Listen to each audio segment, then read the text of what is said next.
Largaron.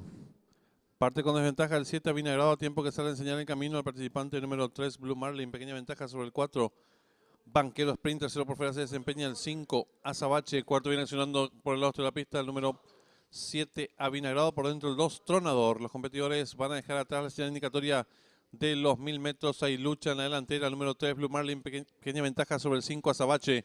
Entre ambos se desempeña el 4 Banquero Sprint. Cuarto mejorando rápidamente por fuera lo hace el 7 Avinagrado. Sigue haciendo la marcha el número 2 Tronador.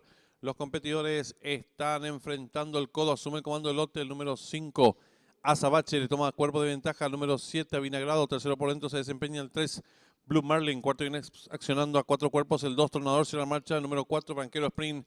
Los competidores en los últimos 600 metros de carrera. El número 5 Azabache, cuerpo y medio de ventaja sobre el número 7 Avinagrado. Tercero se desempeña el 3 Blue Marlin y están en la recta final.